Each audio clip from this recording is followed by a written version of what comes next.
All along this ancient land, in this ruined place beset by floodwater and fallacy, each of us, all of us, finds themselves adrift. A world changing rapidly all around us as tides grow and swell through zenith and nadir. Each of us, all of us, is still drowning. Good morning, afternoon, and or evening, ladies, gents, and all those in between and beyond that binary of the internet, and I welcome you back to Neon Lights Roleplay, more specifically, back to Steel and Arbor, our lovely little homebrew Humblewood adventure. I am Foxy, using the he, they pronouns, and I'm the host for the duration of the stream, and I have with me a lovely table of intrepid friends, newfound allies, and daring, caring souls. Their capabilities and the friends they've made are a wondrous tale that I could tell you for hours on end, but instead, I think I'll let them do that for themselves. So, friends, in the order that I call you out, please tell me who you are, who you're playing this evening, and where you can be found on the internet. Let's start with my best buddy, Lucian. Oh God. Hey, I'm Lucian. I'm playing Thag Shrubs. I'm here. I'm ready to play this game again. It's been a while, but I'm ready. And we're so very glad to have you back, bud. Up next, let's pass it over to the incredible Lan the Dan. Hello. I'm Lan the Dan. Tonight I am playing Adlo Tamoya, the Mouse of Great Personal Valor. Love to have you back with us, gang. Up next, it's of course the one and only Tate Washburn. Hello Twitch and hello Internet. My name is Tate Washburn, and today I'm playing Coriander de Clement, the just beleaguered is maybe the right word, beleaguered rogue rabbit folk. Good word. Definitely injured. Injured is the correct word today. Beleaguered. Yeah, I did do that, didn't I? True. And last but certainly very far from least, it is of course the Neon Lights exclusive, Michelle. Hello, it's me, Michelle. And today I will be playing Coral, the Floodlands Delta Tribe Power, Otterful, Armor, Artificier, Inventor, and Explorer. And we're of course very glad to have you here, as there's plenty of exploring to be done today. But before we do that, passing a bit of love over to our camera to our dear and incredible Sir Hekalot, playing our dear Katya Musteya, who will be joining us a little bit later this stream, so keep your eyes peeled for when she pops up and give us all your love when she does. That said, friends, as I've already said, I'm Foxy, I use he, they pronouns, and I play everyone who's not these people in front of your screen, which is hard to do because they're very good at their jobs. How good? Let me show you. So friends, despite the jovial tone the music may be setting right now, last episode found you all beset with a bit of, let's call it a scuffle. A disagreement, maybe? A friendly joust of words between mutual parties? Y'all got in a fight. People shot at you guys. But all the way same. more than words getting thrown. Goodbye bullets. As you found yourselves running into another group of bandits, this one clearly not associated with the Bloodied Fang or with Sylph, but nonetheless still a rapacious gang of individuals seeking to take your loot, your food, and failing that, your lives. Thankfully, they were thwarted in doing so by your own efforts, and while the fight was certainly bloody on their part, it wasn't necessarily painless for all of you either. Thankfully, with some time to rest and only a little bit more space on the road, you're able to spend most of the day keeping a genuine track on the road. It's a pretty uneventful afternoon, thankfully. And along the way, you're able to attend to any idle tasks or gather up anything you need to do. But rather than focusing too much on that, let's instead put ourselves back in the scene of the Endless Wood at night. Heavy clouds high over the night sky, obscuring the star cover. Seems like there's rain in the distance to be had, but you all have still gathered yourselves together. Your tents prepared, a warm campfire radiating around you as the insects thrum, and the birds call, and the trees rustle with the gentle wind. Where are you all currently seated? What are you doing? What are you thinking about? And what else seems to be passing between you all as you prepare for another evening of rest? My dearest darlings, as I am so very fond to say, so I can stop all this goddamn yapping, the scene is yours.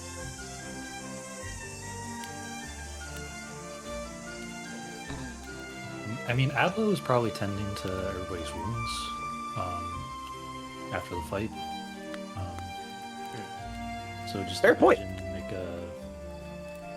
like a panicked mother in like mouse form, just darting around everybody. Oh, so Michelle. Yes. Well, no, Michelle is a panicked mother in cat form. True. Actually true. Can't argue with that. Just like very delicately putting bandages all over Corey. I do think Corey is like attempting to avoid that as much as possible. Like he's like, no, it's good. I can check my own bandages. It's fine. Just coming in with like the fucking alcohol swab, and he's like, Corey's like, no, it's fine. Ah! Ow! No, I think he would swat it. Just stop it. Because he's doing other stuff. He doesn't have time for you to baby him. It's fine. Bandages and healing potions. We're good. Yeah, sleep it off. Speaking of sleeping it off, Put some Thag is, fucking dirt on it. taking a nap. Taking yourself a little bit of a nap, eh? Yep. Just face Yeah. down We all in the agree dirt. He gets third watch. Taking a right? nap. That's, Not a dirt nap, That's just a right. nap in the dirt. Yep. Noted. Where's your hammer at, Thag, by the way? Next to you, I assume? Just resting in the dirt Yeah. next to you? Yep. that's how you build your tent, right? You just put your Exactly. Just hammer side down, yep. the center tent pole. That's exactly it. Well, there are two things that Corey is trying to do this afternoon. The first is, on the way here, he's trying to like find or gather various kinds of herbs, like whatever he can find. But there are two kinds he in particularly would want to find. A set of herbs, and it's like different depending on the area you're in, that are like fortifying and healing, and then another that he should be able to make into like dark vision potion. I do have like a table here to roll onto how rare of an herbs I can find. So why don't you go ahead and first just give me just a survival roll just for how well generalized foraging goes while you're on the road, just a generalized, and then we'll play that out from there. Yeah. Well, it makes sense because he's injured, but I've rolled a 1. Oof! Get him out early, gang. My survival is 7, but still a 1. So me being injured has not helped that. yeah, it's one of those things where it's like you would have had to go kind of off the beaten path, maybe like distance yourself from the group somewhat to like go off and pick some things. Either that or you'd have to be like getting the whole group to follow you to go pick some herbs. And that's frankly, given the state of how injured you are, it's just not a thing you got the energy for right now, boss. I will say, the herbs you're looking for healing potions are pretty common throughout the Endless Woods. So even on that low of a roll, I would say you can definitely start like gathering up some of those to make a healing potion or two without too much trouble. Maybe you don't have the ingredients for it right now, but I'd say with like, even without a roll, like your next day of travel, you can probably have enough ingredients gathered for a healing potion without too much trouble. That's the thing I'll give you.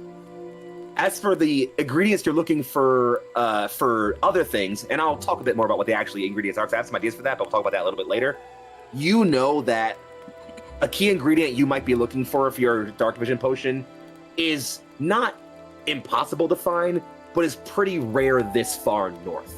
But it's only rare in like this upper northern slice of the wood. As you start moving towards the East Slay Shrine, it's going to start becoming a little bit more available as you're moving east. And certainly as you start heading more south towards other towns, you're going to find some of it much more pleasant. Mm-hmm. It tends to grow a lot more around like river networks and things like that. Yeah. And if it pleases, because I do have like a table here for like please. How high you rolled and what you get. The one for 6 through 10 is edible food, so in my head it's like, didn't find any of the actual technically healing herbs, but the stuff to make it like be palatable, as well as you found some damn good berries. You can mash those up and like little boba in the potion. And then probably something that you could put in food to like season it is like, well, I might as well grab this. I'm just knowing how cooking usually goes. Absolutely. See, I think he's like dried those, or he's like put them up on like a little rock near the fire, and he's sitting there and he's holding the rifle from one of the guys that shot at him. And Corey's looking at this. He he does like sketch it down because it is probably a slightly different design than he's used to. He understands how like a long gun works. He could use the gun, but he knows like very little about it. So he's fiddling with it. I think he eventually tries to like get Coral's attention to try and talk about what she might know, since she seems to be quite knowledgeable. But then also, I've forgotten our fox friend's name. Sylph. Sylph? Sylph. So that's actually a good. It's actually a good point to make. First off, it's a great segue. Coral, where are you right now? Are you hovering around this gun as well? I think Coral would absolutely be interested in whatever gun you booted up off the course, but I think she's currently working on her own pistol. And just sort of like, I think, probably tinkering around with it. So if you want to grab her attention, that might take a bit of nudging, let's put it that way. Interesting. So I do think it's first trying to get her attention, but she's clearly into her work. It's just stand up with the rifle, go over to where Coral is at. We just sit next to her to see what she's doing, because he doesn't want to interrupt, but he does kind of want to get her attention to some extent. And for kicks and giggles, it's pretty middling. I'm not putting like a modifier on that. I just wanted to throw like a 10 in there. Like, yeah, I think he's sort of like, yeah, I understand the principle of how these pieces go together to see what she's doing. Yep. So, Coral, you're working on your pistol, and I'll use this as a brief mention of just, for the sake of lore dumping, and also because I just love yapping at you guys. Talking a little bit about how firearms tend to actually work in the endless wood, because they're not exactly like the way they are in our realm. They're pretty similar. Most firearms in this era are still muzzle loaded, as that tends to be a little bit easier to do. But there has been a recent trend of breech loading or otherwise different trends like that. What is traditionally called the firelock, the mechanism that actually lets a gun, do the shooting, is a combination of mostly, a similar metal pin, the way a lot of firearms in our world work. But rather than sort of being igniting gunpowder that then shoots off a round or a thing like that, what it actually does is smoke powder, this material that's made in the endless wood, is semi-magical. It's not exactly charged with magical energy, but it is, for lack of a better term, imbued with some of the base notes of energies and magics that bend themselves towards fire. It's effectively, this is going to sound really dumb, it's powdered fire magic, effectively. Not very active. It's not the kind of thing you can pick up and cast a fireball with or anything like that. But enough of it is gatherable and producible, especially in certain places, that it can be used as a catalyst for plenty of ignition and things like that. And that's what actually gives a round its power to be sent down range and things like that. It's slightly different, but it's flash paper, that sort of thing. Exactly. It's very, very similar. So, Coral, you're in a unique position here, obviously, because not only are you obviously, equipped to handle how a gun works, but you had a pretty unique hand in figuring out some of the modern breech loading. It's a technology that's only really recently begun to spread and become common amongst the people of the Endless Wood. And I think, Corey, I'll say this as a kind of like your, Coral, obviously, I think you knew this already without even being able to tell, like, even if you're not looking at the rifle. Corey, you're noticing that's one of the key differences between the rifle you're holding and Coral's pistol. Coral is, effectively cracking her pistol at the middle to expose the barrel, and then, loading rounds into the back and cleaning out the barrel. Your rifle is still that old smoothbore design where it has to be, loaded from the muzzle. And that probably tells you that it's older and or that it's not exactly of the same make. Yeah. I think it would be, Corey would just sort of, unprompted, like it takes him a second, anyone would be watching, he's like, so the gun that just breaks open and the back. Is that less sturdy? Is that more convenient? What is the purpose of it? Just this one doesn't have that, and I don't. I'm curious. Gestures vaguely with the rifle. It's different in how the bullet goes in before it goes out. I will say, Coral, how you want to phrase this answer is up to you. But if you're looking for like, what's the reason why Forgetown and like you're like why it caught on, mass production. You have to get a barrel really right to make a muzzle loader effective, and it takes like it takes a lot of training. You can kind of factory line breech loaders pretty reliably. So that's the big reason why they took off in Forgetown. Mass production. Well, these kinds of pistols are pretty easy to make. Guica is a bit more bespoke. Does that make it more expensive or less? Just seems odd someone has such a high-powered weapon way out in the middle of nowhere. That is a little curious.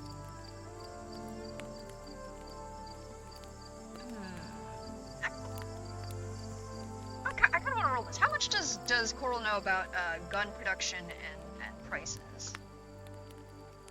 Well, so that's the thing. You obviously know a fair bit about them as far as how the local market worked, especially around home. You kind of half dated the guy who was selling them, so yeah, you know. But like he that, taught me some I know things. about like breech-loaded pistols. I don't know anything, but like, what about the old stuff? Older models of firearm, you definitely are 100% aware of like how they are made, and the fact that like, prior to Forgetown kind of becoming the boomtown that it is, most rifles like that were made in places like Dysvale, or in some cases in Drensom, where you had easy access to like enough ore and stone in the hills around to be able to mine and refine that kind of thing. As far as if you want to get more info on like this rifle, maybe get a sense on like where it was made, how old it is, how well kept it is. If you want to give me a quick check of some kind, that might feel appropriate. I'm trying to think of what's a good skill for this.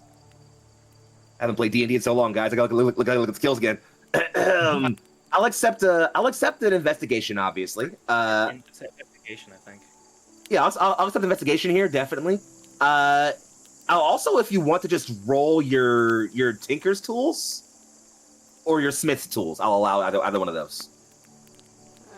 I think they're pretty sure they give me the same value, so we'll just go with investigation. 15. What you got for me? 15's not bad. You can tell from the way the stock is angled, and this is actually one of the key ways you can tell. Like, you can tell where a gun is made by the kind of forest folk it's made to best fit. Most guns are made so that anyone can shoot them. They've got nice wide open sort of breeches and barrels and adapt sort of like very, very specific triggers. But you can usually tell where a gun is made by the people it was made by, by like what it looks like it was made for. In the case of this rifle, it's got a really long scoping stock that really looks like it wants to fit into someone with a more slender angled arm. And with the way it seems like it wants to sight itself, this is meant for someone who's clearly meant to be a bit taller, much taller than the Vulpin who were shooting it, which is probably why it was so hard for them to hit you guys, besides the whole darkness thing. This was probably made for a servant, which tells you it's probably Dysvale make. Old, too. Not exactly the newest rifle. This is definitely one that was made prior to Forgetown's boom, which puts it maybe 2-3 decades old? As far as maintenance, it's functional. The person that had it clearly knew how to keep it functional, how to keep it clean at least. It's not like falling apart, but it's certainly not factory new. So, I'd imagine. Oh, yeah. no. I was gonna say, I imagine you convey that. I didn't know if you wanted to reword it or not. I think what I'll say is, like conveying that more of a, well, this is. When it came out, it was probably worth quite a penny. But that was almost 2 decades ago. I can imagine something like this travels. It's not like a quarry to like the longbow on his back. Not like something like this where easy for everybody to find.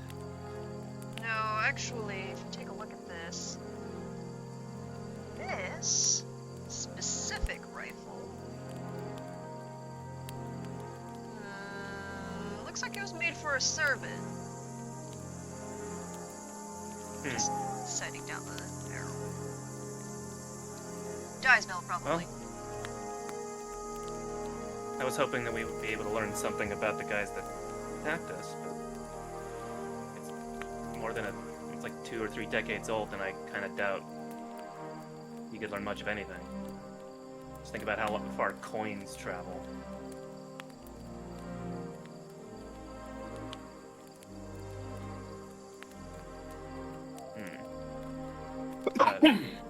Where is Sylph, by the way? Actually, if you don't mind me pulling away from the scene for a brief moment here, let's go check on. Let's see what that. Let's address that real quick. Dag, how hard do you tend to sleep when you take your afternoon naps? Or your evening naps. It's nighttime now. I think he sleeps pretty light when it comes to actual naps. Just he's used to being alone on the road, so. Well, in your gentle rest, you suddenly feel your shoulder being shifted somewhat, and a bit of a breeze.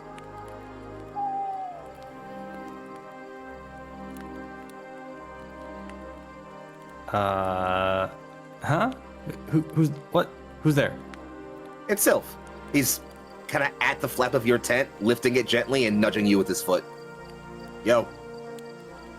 Hey. Everything all right? Yeah, just, I don't know.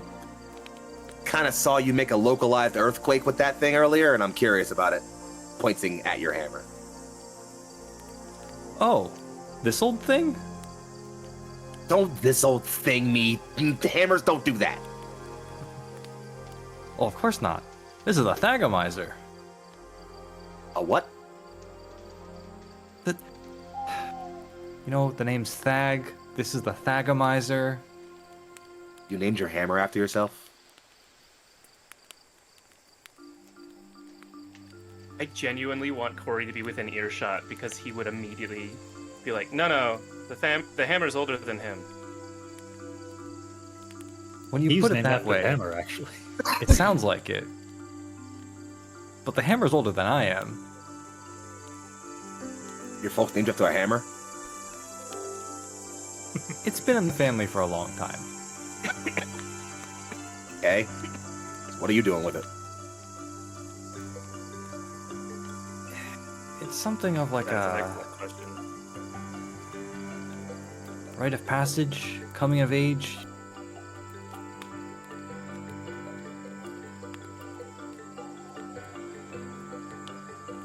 Huh. Okay. So what? You gotta go slay a dragon or something? No, it's more of go make a name for yourself in whatever way you want. Some people choose to carry the Thagomizer. Most don't. It is, you know, pretty big and heavy. Okay. So, I don't know if you heard the news lately, but there's a several dozen story tall bug monster rampaging through towns all across the Endless Wood right now, and I don't know, putting that down might make a good name for yourself. Why not go do that?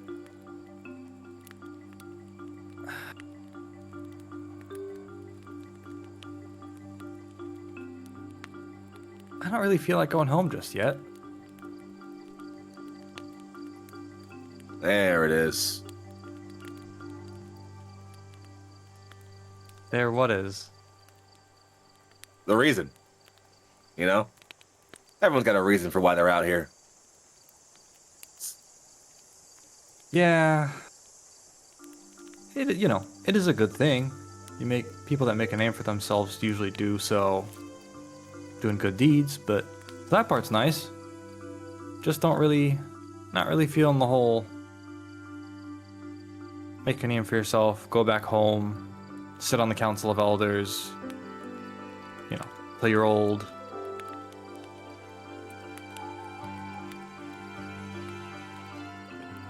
Well, Not that you asked for my advice, but in my experience, Destiny's a perfidious lover. Nags a lot, no matter how much you run. So, guess what I'm saying is good luck? People keep talking about Dice Veil.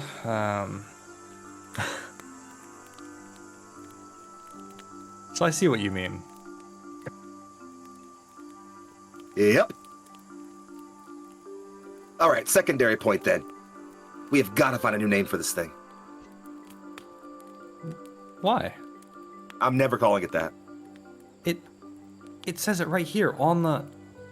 We didn't just decide to call it the Thagomizer. He It looks says- down. Yeah, it says Thagomizer right here on the hilt. Okay. And then he points at the hilt where you can see that, like, you know, someone scrawled in the word Thagomizer with an older carving knife. Drags his hand down the handle towards the head and goes, "So what about this?" And he points to, you've probably noticed it before, but there are some scrawlings down the kind of like side band against the head of the hammer. You would assume, and I presume most of your family presumes, that it's a language of some kind, or maybe just fancy runes or inscriptions of some kind, but I don't know. This looks like a fancy pattern to me.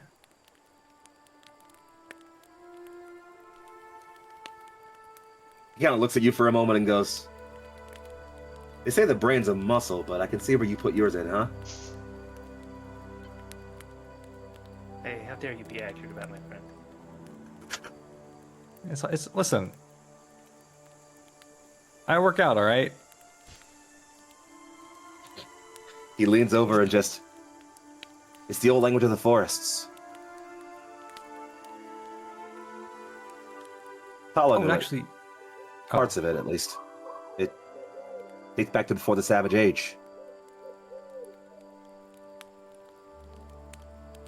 Oh, so it's old, huh? Putting it lightly.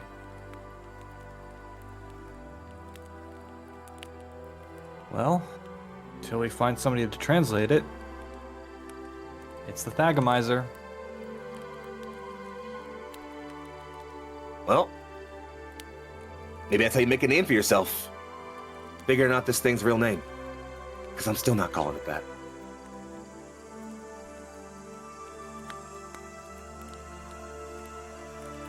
Well,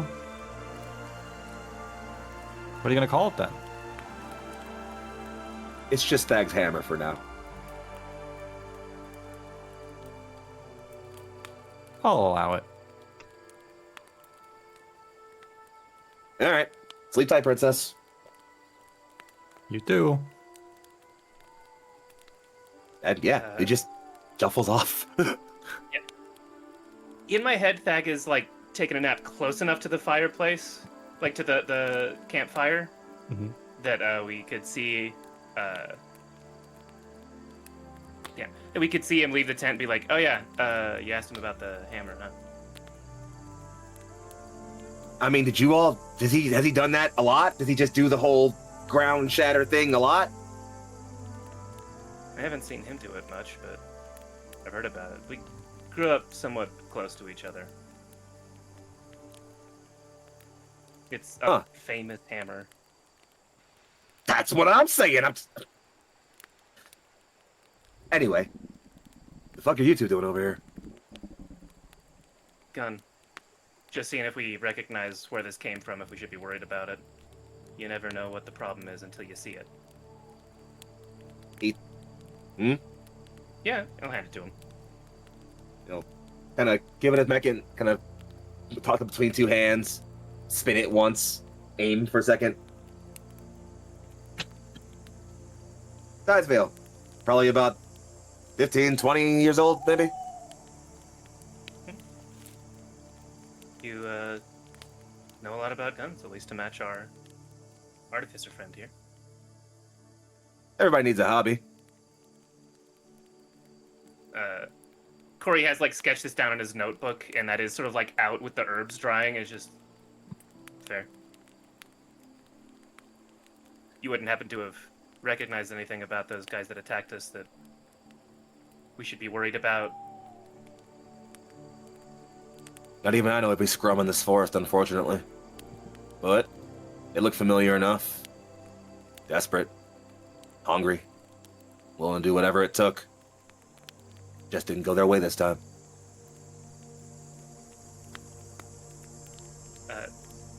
I think it would be obvious, because, like, as much as Corey doesn't talk, he does not have a poker face, right? He is trying to be polite, is maybe not the right word. He's trying to be kind in this moment, so he's not, like, gonna say much, but he is sort of like, yeah, desperate. But won't, like, push the topic. He still clearly, like, to see his internal world, he still clearly is a little on Sylph. Generally on, Corey, like, bandits entirely. How well do you think you're hiding this? Give me a number. Oh, not well at all. He is not. Then I think I'm not gonna have I have a -1 charisma, so. Sweet. Then yeah, I think he'll just kind of cock his head a little bit, look to the side. I get it, kid. You took 1 or 2 in the chest. Unfortunate. Ain't the first time I felt a gun either. You got to walk away with all your friends still around you. They can't say the same. Well, desperate people who are willing to make other people desperate to relieve it don't tend to stay alive as long. I don't feel much for that. Ain't asking you to feel anything about it. I just call it like it is. Not everyone sees that equation the same way you do. That make them right? Fuck if I know. Just makes them who they are. Yeah, I think Corey being in pain and just less patient than normal. Look, I grew up on the first inn outside of a large town, and all we saw every year were about a half dozen farmers who had lost everything to someone who decided that because they were desperate, they mattered more. Those bandits didn't come in and ask for help. They didn't try and find some kind of honest work to get what they needed. They decided someone else could suffer, so they didn't. That is what I have no patience for. You won't find an argument here.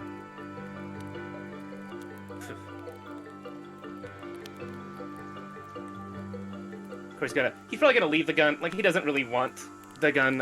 His bow has a longer range and is only maybe slightly less damage. If Sylph still has it. He's holding it, but also clearly doesn't really seem to have a use for it. It's just like... Oh, yeah. I think I'm just gonna... Sorry, go ahead. Oh, heavy talk's done. Yoink. Okay, needy. Coral's literally going to start disassembling it and start scrapping it for parts. Wait, does anybody need this? I don't Honestly, no. Sylph just pops himself down. Frankly, it'd be a pleasure just to watch you work. Corey? Corey will go back to his herb of stuff. He's like, I'm better with this. Wonderful. And I guess I'd like to use this time while we're sitting and or to do some tinkering. Do a little tinkering. Corey, What you... It's time to cook. Perfect. So, Coral, what's your tinkering plan? What you doing here? What you gonna do with this thing, huh? Well, originally I think I know what I want to work.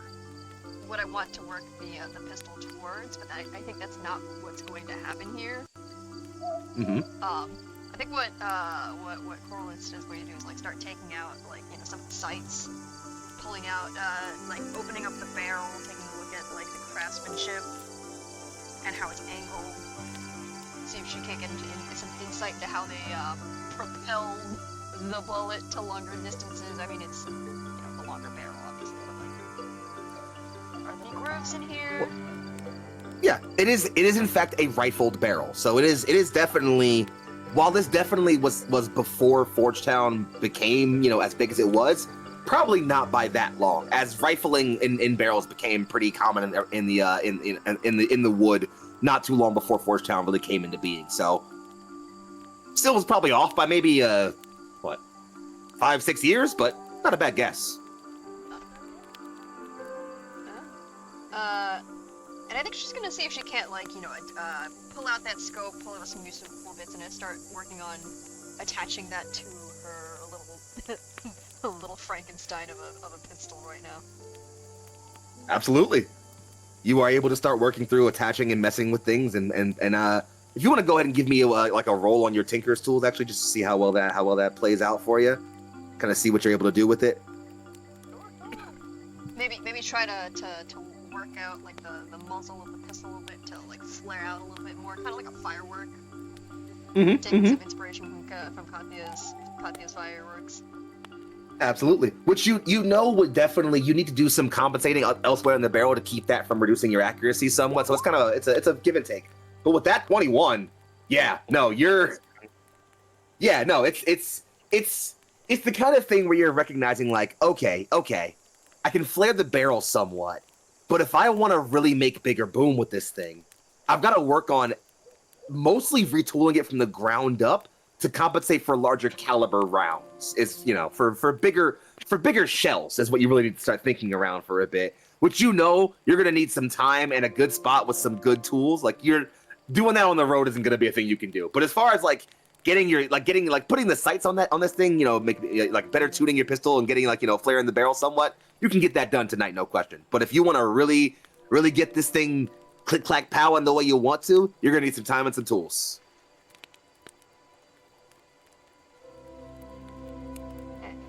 That said, I do want to briefly pop on over to our mother hen, or mother mouse, I suppose. Let's go with that, mother mouse. Adlo, after, you know, spritzing back and forth, checking on who you can, getting blown off by Corey, who wants to look at the gun for right now, and checking on some other things, what else are you kind of like busying yourself with for the evening while the rest of your friends are napping or toying with firearms? I mean, if no one else is doing it, probably, like, you know, making camp, cooking the stew or whatever our meal is.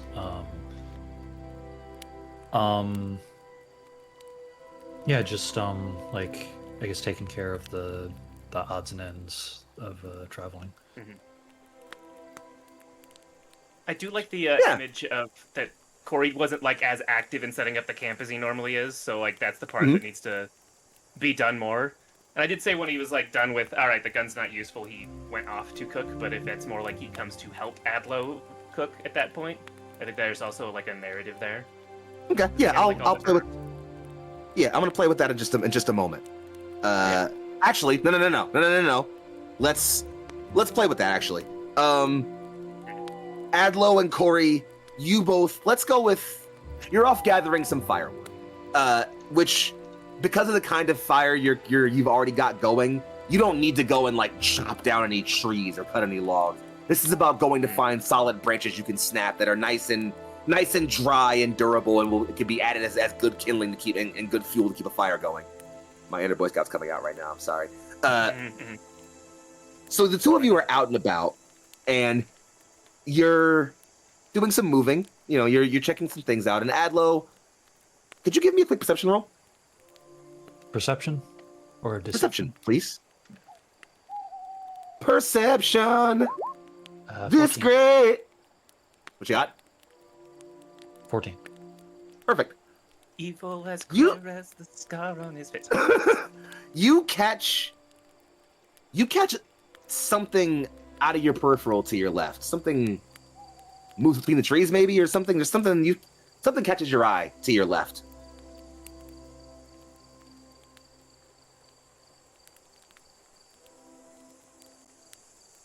And it's just him out there right now? No, Corey, you're nearby. Like, you know, you're maybe a little bit ahead of him. Yeah. He's kind of not too far behind you. Yeah. Something catches your eye, Adlo. Do you think you take a second to look at it?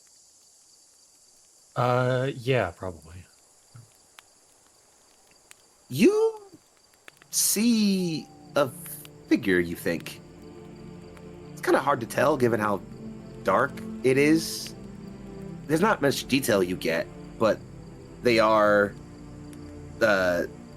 stat, not stat, but standing kind of off the distance with what looks like uh, a hood, a long cloak, all about them, obscuring any feature, any noticeable detail, and they just sort of appear to be standing there, almost statue-like.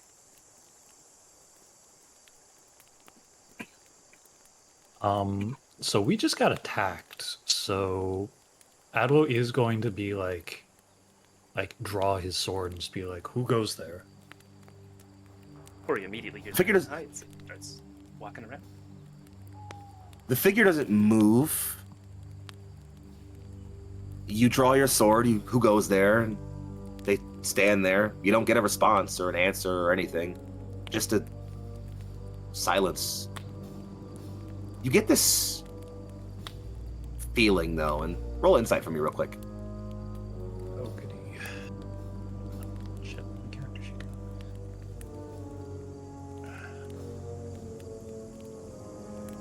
Oh. This doesn't- 12. Oh, okay. 12, yes.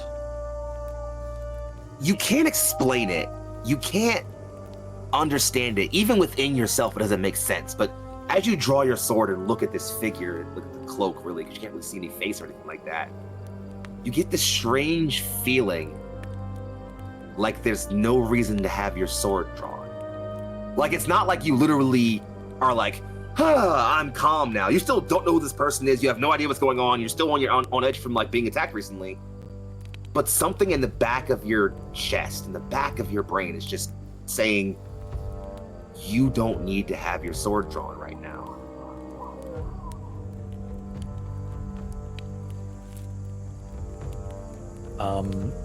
So as I get closer, I'll start to, like, I'll lower my, I will not put away, but I will, like, lower my sword. Just be like, we are not seeking a fight.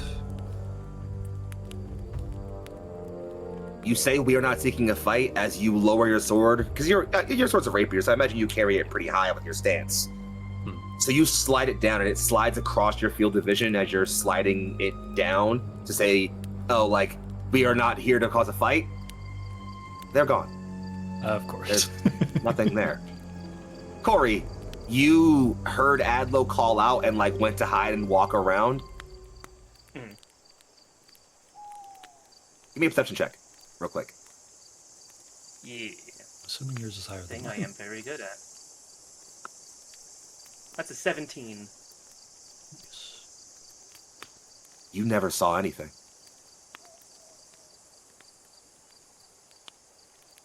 Like, you hid, and the moment you saw Adlo was stepping forward, you turned around. By the time you turned around, Adlo was already saying, we're not here to fight, and is like lowering his sword. You don't see whoever it was he might have been talking to. There's no sign of someone escaping. Nothing. That's exactly what I was going to ask if there was sign of like movement or like footprints or anything, and there's nothing. Just like very gently, not even like in a scared way, just gently next to Adlo, and just there's nothing there.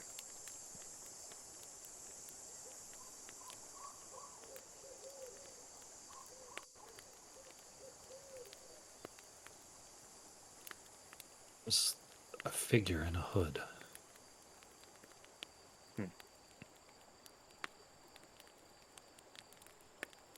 The woods are a strange and deep place. It would I don't appear not so. believe you. I'm not saying I don't believe you, but there's a lot of things it could be.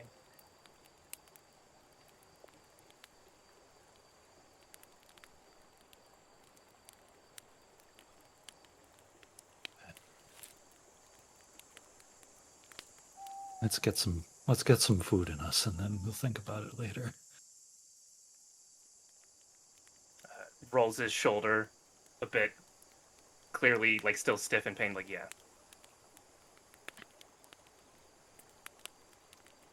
Well, as the two of you turn tepidly to traipse back towards your tents. Oh my god, that was 5 T's back to back. What the fuck?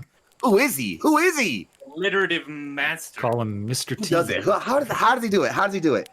But as we slowly allow our party a moment to consider their evenings, let us take a moment to recuperate, refuel, and defuel appropriately.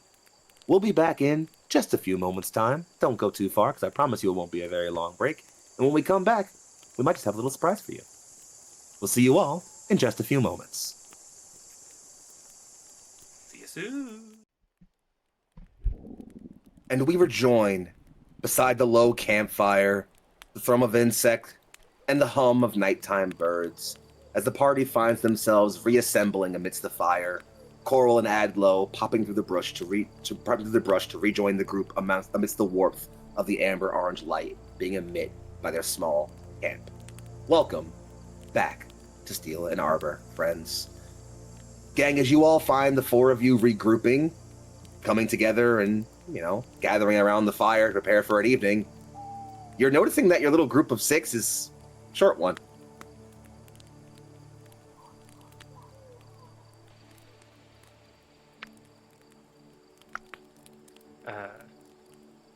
I think Corey has laid out 6 bowls of this stew that uses like a bit of rations and a bit of the herbs and roots he's found, and goes, "Wait, hold on." Adlo is just like, Game today. Adlo is just like, oh no, where'd you go now? It's like, this is definitely not the first time this has happened. Does this happen often? Guardian. More than I would like. So it's happened at least once before. It's not Very good to astute. skip meals. You should have this conversation with her. Funnily enough, Her dad. a bush shuffles to your right a little bit. Sudden movement. Corey has a knife in his hand. He's not like throwing it yet, but instantly, like, it's just a bush moving. He's on edge right now. Yeah, no, just hand on rapier. Like, rapier. Through the bush emerges a small and familiar face, as we are suddenly joined by our dear Sir Heckalot. Hi, friend. Hey guys! Ah, Hey. Corey just takes a bowl that he just filled up and hands it. Food. Right on time. Oh my gosh, thank you. Adel and I this time, so it's not as, let's say, flavorful. as Explosive. Coral. Oh, that's okay. I actually have something for that. And Katya will procure several really well intact honeycombs. Oh, like, no, I was. Set them out. The food is good. It doesn't need that. Okay. I mean, it doesn't have to be for that, but we have them now. They are very good. Might snack on those. Corey gets his own bowl. He's gonna go sit down, finish up with his herbs and such that he's been drying. He doesn't care where you've been. You're an adult. You go where you want. Is she? Is she? I'm a young adult. It's like, I don't actually. We've been very finicky with ages in this campaign. I don't actually know. I don't know. It's like Adlo goes. Like Adlo is just going like, is she? Yeah. Not in my experience. She's just a fun young adult. Leave her alone. Yeah, maturity and age do not always coexist. You gotta get older. You don't have to grow up. You hear a light Growing bang. up means you buy. Growing up just means you buy your own candy now. Yeah. Or find your own honeycomb, as the case may be. Yeah. Finding it.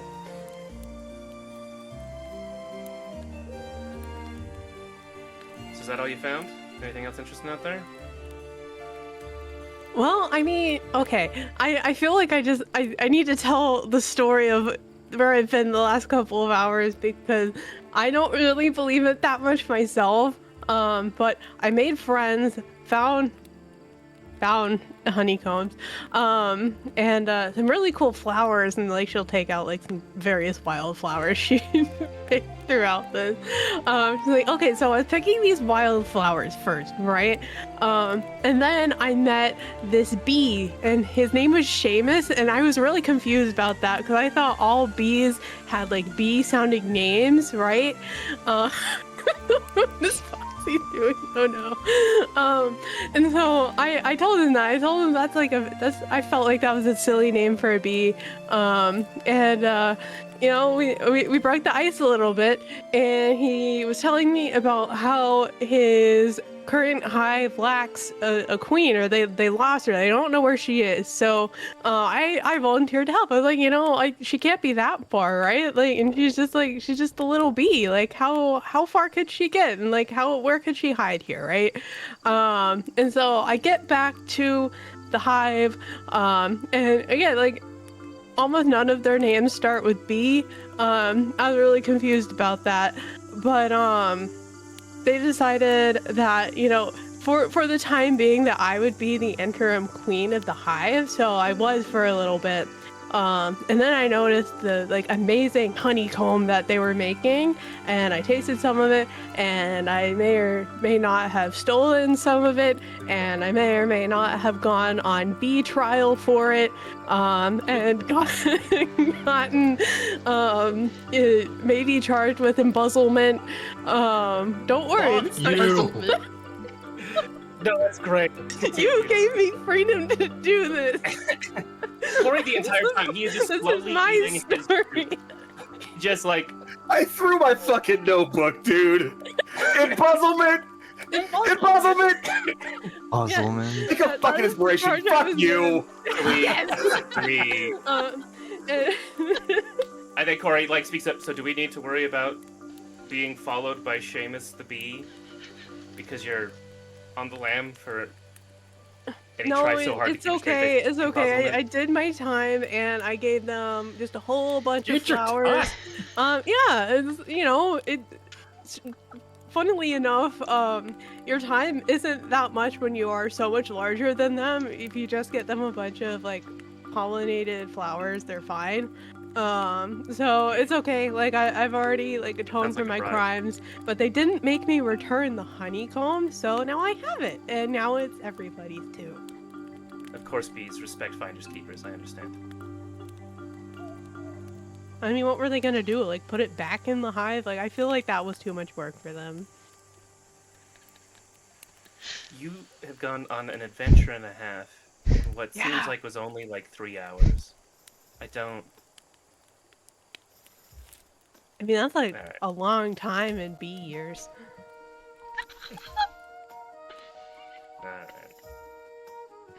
Corey just continues to eat his soup. He's like, well, I'm just gonna leave that there.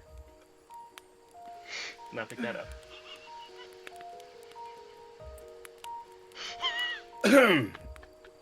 So, I was told before break, go wild with it, have fun with Yeah, it. it's great. So it's, I it's, did. it's, I, no, the it's, player, I'm love here it. for it. I'm locked in. I'm locked in. You saw the notebook. I'm locked in. We're good. I'm locked in. No mistake. We're good, twin. Seamus the bee will remember this. He will return. Seamus So Seamus the locked in, bee. doesn't need notes. I'm there. This- You already saw it. Great breakthrough in veterinary sciences that bees do not all have bee names. There it is. Yeah, It's in the notes. I wrote it down. Any case, You said bee before- names, and I thought you meant insect B-E-E names, not start with the letter B. And it took me so long to pick that up. No, I knew exactly what she meant when she said it. Any case, aside from that, so Katya, you return. You present some honeycomb to the to the crew, and I guess first off, anybody choosing to eat said honeycomb? I will eat some, absolutely. Bag. Have you eaten honeycomb before? What was that? Have you eaten a honeycomb before? Probably, yeah. I feel like he has. Anybody else indulging? Yeah. Oh, Corey you can get definitely Corey's is. It attention. definitely has. That's like the kind of thing you just like forage in the woods. You've all had honeycomb before? Okay, fair. Had it before, yeah. Probably not having it immediately right now. Cool. What is this roll? Let's Spoil my say favorite. it's. I almost want to say it's. Yeah, I'm gonna say it's a perception check here. Although it's not. You're not like using your senses of sight or anything like that, but. Yeah, it's a perception roll, but I'm gonna warn you the DC is pretty high. Perception. Good. Yeah. I rolled a 4 and I have a +7, so that I is rolled an a- 11. 21. Damn, Veg. If somebody got Coral's attention. Question mark, question mark. I mean, Hold on, you this just noticed Katya walk back in with food. Fair enough! Oh, if only I 17. had advantage, that'd be a 22. 17 is pretty good. Okay, That's so pretty let's good. start with the let's start with the baseline. None of you have ever had honeycomb this fucking good in your lives. Yeah. Like it is delicious to an uncanny level. It is so fucking good. Like it is nourishing. The crunch is crisp, and the nectar is so perfectly smooth. It is the most perfect bite of honeycomb you have ever had in your life. It's delicious. So delicious, in fact, that it just doesn't. It's like it's kind of almost like it sticks in your brain. Like wow, that was really fucking good honeycomb. And Fag, you are. I'm gonna say it's actually pretty fitting that I think you rolled this high, as you're maybe the only person that maybe even has an inkling about what's happening here. There have been rumors among the Rift Moles that there is certain, basically that like among the insect kingdoms, there's recently been a new sort of like cultivation technique figured out for the way that certain bees like gather and create their honey, and supposedly it's incredible. Seems like you might have just stumbled upon some of it.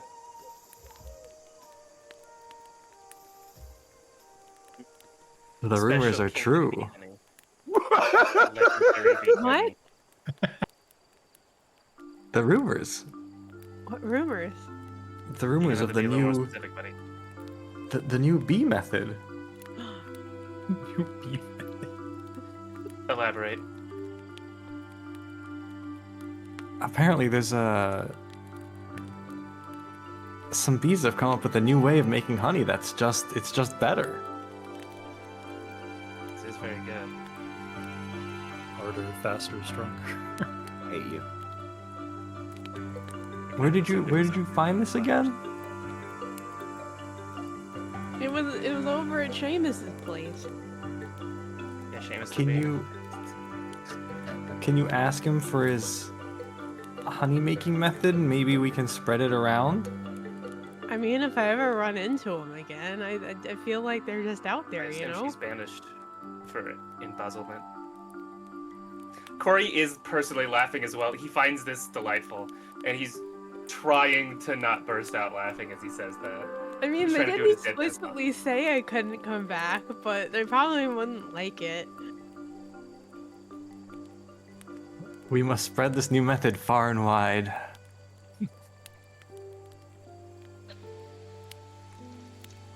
We'll call it. What should we call it? I've been shot today, so I am not participating in That doesn't seem like a great name. You're all like, oh my god, this is the world's best honeycomb. And Corey's like, there are holes in me. So if we can like get some sleep, that'd be cool. We don't need to make that decision for the bees. The bees can choose the name of this. Or just rub some honey on it. It's fine. That sounds mean, like a I'm terrible guessing idea, method. actually. It's actually It has that to be feels like you're medical gonna get honey, an but infection. like, yeah, no, honey bandages are actually like a thing that we use It's constantly. antibacterial or but- something like that. I'm gonna take second watch, Corey says as he like climbs up a tree to like his perch that he usually does. I'll He's call in his first. cloak. He just looks like a bush on top of a branch. I feel like Coral at this point is like on a sugar high and it's just like, I'll take first watch. Oh, man. Oh I'll shit, take Rep, last she's one. active. Somebody just wake me up early. And Thag is gonna crawl back to his tent. Well, if we're all separating for the evening, how about we give ourselves a nice, solid, simple wipe transition away from the evening's camp and on to the morning's travel. Friends, the next day greets you with the same calm dawn. It rained overnight. Thankfully, you all tucked yourselves into your tents and were comfortably off to sleep by the time it passed over you. Did a number on your fire, though, but thankfully, sleep wasn't disturbed too much. You were able to calmly and gently pass yourselves off into the evening, wake feeling rested, and prep yourselves for a new day. A new day we all find ourselves on now. As a reminder, despite our brief sojourn off to discuss the great kingdom of Seamus the Bee, you all are inbound to a rather important place. Dare I say, the most important place right now, the Eastlay Shrine. I can obviously tell you guys, I think it's a well-known enough landmark in the Endless Wood that most of you at least have a sense of where it is. Enough to know that it's roughly 3 days travel from where you are if you're taking, if you're keeping to the roads and traveling the more well-traveled paths and not trying to do anything, not trying to freestyle it, as it were. So, I'll tell you this, friends, and this is a thing I think each of you can know pretty easily, is that you're not literally at a fork in the road, but you're at a bit of a choice moment here. The simple option is clearly keep to the roads, follow the more well-traveled paths, and keep your pace there. However, you are kind of skirting the edge of the known wood, and while those paths are less traveled, they are certainly, I'll put it this way. Following the traveled path would have you do this, basically. Hey, I'll even briefly draw it out on the map if you want to zoom in. You would do this to get to the Eastlay Shrine, following the well-traveled path. Okay. All of Okay. this out here is still lesser traveled wood, not like the literal deep forest you had out here or when you were at the old keep and things like that, but still certainly less traveled wood. You could make your way through there and probably save yourselves some time, but again, you'd be traveling places that aren't as well marked and there's a risk of getting lost, not to mention whatever the hell you could find out there. But if you're feeling, dare I say, adventurous, nonetheless, I'm gonna leave it up to you guys to decide as a group. You can decide in character or out of character. I'm not gonna enforce that either way. Which way you want to go. Once you know what you're going, we're gonna start having you guys do some navigation. Do a couple of checks for me. I would have a question for Sylv and Katya as the two people from around here. Because the saying goes that roads are for bandits and fools. Is there a whole lot of bandits in this area? Because we've already run into a few. There probably aren't anymore. To ambush a whole lot of people is on the road. Tough to call. Sure, there were definitely cells and groups operating around this part of the wood. Obviously, they're everywhere. But there was a pretty big disturbance in the market recently, if you hadn't heard. So, a lot of people are scattering. Not many folks are willing to just huddle down and figure it out when there's a kaiju running around. Well then, the road is safer. It does not require me to navigate, so I would like to spend some time trying to build up a collection of herbs for healing and other things, so maybe a slightly longer trip is advantageous to that, but I'm not picky. Sorry, were you saying something? I can't hear you, Coral. Speak up. Or Corey, I can't. Can you speak up? Corey is so upset he has to speak louder. How dare you? The road is easier for everyone to navigate, and I'd like to spend the time collecting herbs instead of navigating. please. I don't really. One way or the other. If someone else wants to navigate, we can do the direct route. Roads are good. Make for easy walking. Mm-hmm. If there's no risk of us being accosted by more unwelcome guests, I support risk. taking the road. True, there is never no risk, but if the risk is minimal, Sounds like we're following the road, gang. Works for me. All right. In that case, I will need some skill checks, either survival or other thing. Perception wouldn't be too bad. I'd even allow like history or something like that. I will need a total of 3 of them. I will need them from different people, and the DC is, well, I'll say lower than it would be if you were traveling through the woods. Failure does not mean you get lost. It does add to your travel time, though. I'll give you a perception. Because the question I would have is that in place of like foraging, or? I will say if you're, given that you're traveling the road, no, you can definitely kind of like keep the gang on the road and on the roads that are headed in the direction you want to head in, while still keeping your eye out for some foraging. Cool. Then that was my survival roll there. 21 and 18. I need one more from somebody else. A child.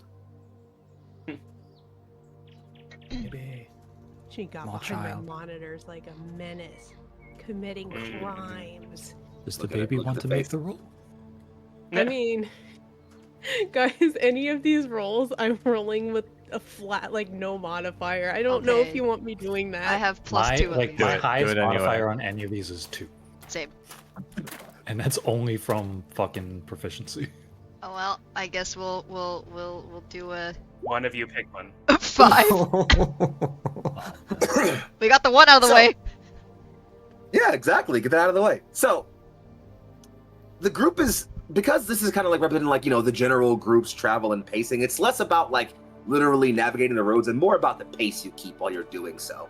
And I think that between foraging and like, wanting to like, I imagine Adlo also wants to stop and make sure you can like tend to Corey's wounds still, because Corey is still recovering from being wounded. I imagine that there's like a decent amount that kind of like slows your pace down, but You're so you still fragile. are able to make. It's true. All you magic motherfuckers. You are able to make some time though, and I think actually, funnily enough, Fag, because you rolled perception, actually, I'm gonna say this is actually probably you who notices this. Okay. Give me a moment, actually. I'm very sorry. I just had a dice in my hand and it's gone now. A big There it is. seer of things. A Got it. single dice. Okay, cool. So, Fag, you think you see what looks kind of like a camp? It looks like there's a small bit of clearing not too far off the road where someone appears to have maybe set up at some point. You don't see any, like, there's not like an active fire or anything like that. You can see like the upper shell of a tent, maybe big enough for 2 people or so. And it's clearly off the road enough that you could tell, like, oh yeah, someone probably set up here, maybe at some point to rest there. Whether or not it's interesting enough for you to actually bother to go and check it out or anything like that is really up to you, if you want to like alert your friends or anything about it. But I think you are the person who notices it. I will kind of point off to the side and go, "Oh, look, somebody. Looks like somebody's been here through. Been through here. At some point." Mouth's all dry, and you'll like take a swig of water. Not too I strange. got you the first time. Lot of pilgrims. Well, I guess that's a question. Does it look recent? Can we just go and check and see what it's like? Yeah, you get to go and check it out, no question. Of course, at least gonna say, is this fire fresh? Is there cleared tracks in one way or another, just to he doesn't surprise us.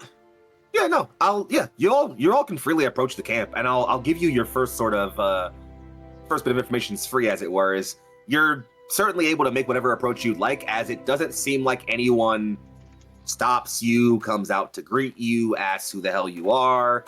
Doesn't seem like anybody's home. Who the hell do you think you are? Yeah, it seems like And it's just like a clearing and a fire pit. small little clearing. You know, there's a slight little kind of like hill where the tents are kind of set up against, where they probably use that for cover against, you know, like rain or weather over the things. It's a bit messy. Like there's some, like, you know, as you're coming around the camp, you can see like there's a fire pit not too far from the tent. There was like, you know, one of those like pots strung up on some string on like a wood support over what would have been over the fire to boil. But that's been kind of knocked over. The pot's kind of been knocked over, and there's water splashed out to the side. What looks like it might have been some kind of food or stew. There's a stump where someone was like, you know, maybe sitting and carving something of some kind. You can also see a few. There's like a barrel over to one side near the tent, and there's a rack which clearly has a couple of pieces of clothing on it that are drying, and you can even see a few furs on it, likely very small furs of like dire rats and other smaller like people think they were probably caught to hunt. There's not much on it though. A few older, scrappier looking furs are on there. An older, tattered outfit of some kind. And yeah, in general, the camp seems pretty empty. If there's anywhere in particular you want to explore or go check out, anything you want to do so, let me know and we can have you do some Full things. Camp, nobody here. Yep. I mean, Corey's first instinct is to see if there's like tracks or signs of a struggle, because someone doesn't just leave a whole camp. Sure. Corey, you're looking. I imagine you kind of looking around like the outside, kind of like pacing the perimeter of the camp, looking for tracks and signs of things like that. Yeah, or even the center to see if there's like clearly someone had to like pivot and move really fast or something like that. Cool. Give me Like a perception vulture. followed by insight, and hold the results for me. Okay.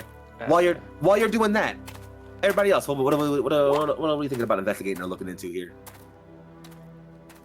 Nothing is a fine answer, by the way. Snoop. I want to know what kind of people were in this camp.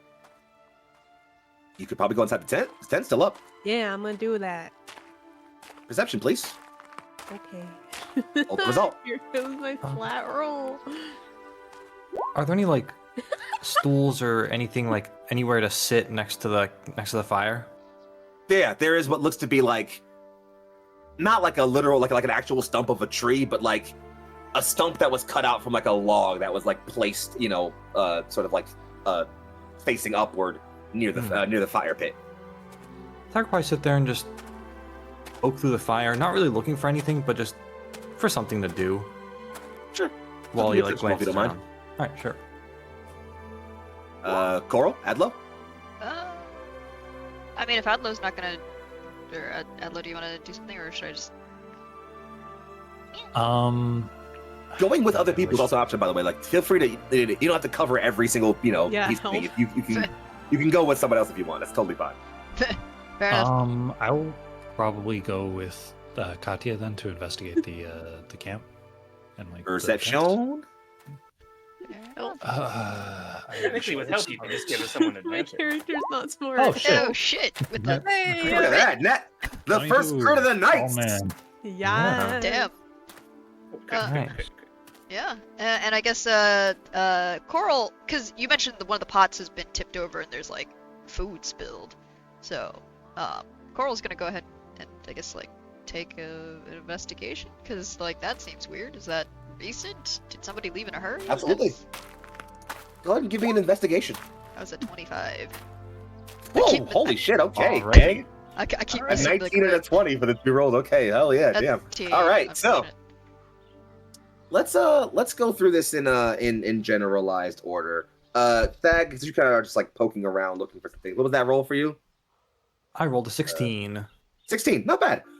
You're kind of just poking about the fire, and you're noticing no recent fuel in the fire. There are no like firm sticks. There's like ashes and like maybe small bits of kindling here or there. No one's tended this fire in, I'm gonna say easily. I'm gonna say probably about. Actually, you know what? If you want to know exact numbers, give me a survival roll real quick. Sure. Do survival. That is a 21. 21. Damn. No one's kept this 21. fire in probably no one's kept this fire in probably about maybe a week or two. Okay. And you don't really find much in the fire besides that. Again, it seems like it's a pretty it's a mostly sort of empty pit, or but you are kind of like poking around the area, and I think it's actually next to the stump you're sitting on. You've kind of propped against the fire pit, but clearly propped on like against one of the outer rocks so it doesn't burn or catch fire. Looks to be a small weathered journal.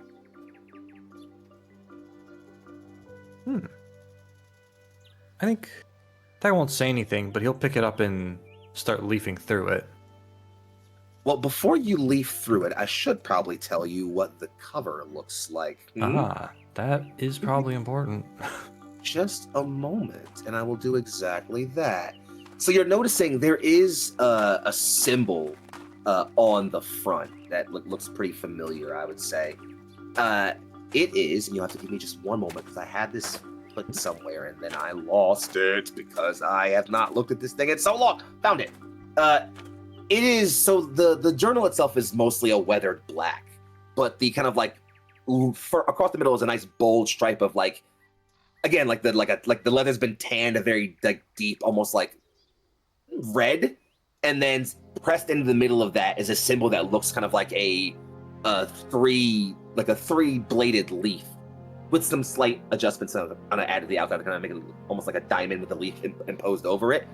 No need to make a history roll or anything to figure this out. It's a symbol of the Scouts League. Gotcha. As a reminder for those who are at home or who only joined recently at home, the Scouts League is one of the newest guilds formed in the Endless Wood. Guilds are a big important part of the economy and culture around here. And this guild was ratified in the most recent confluence with a very specific goal. Rather than basically they're rather than kind of bring in a bunch of members, they tend to hire out mercenaries and guides and other groups who want to do things to go out and explore different mysteries and artifacts. Their goal is to seek out all the relics and ancient histories of the Endless Wood. Most specifically, they have said they want to find all 4 keystones. Just a brief reminder of that. Rifling through the journal, I will give you some what you find on that tag, but that might be some cool stuff you want to share with the group. So I'm going to pass around to the group a little bit before you do that, because I think that there's good stuff there. So remind me that you are rifling through that when we come back to it. That's important. Moving forward, though,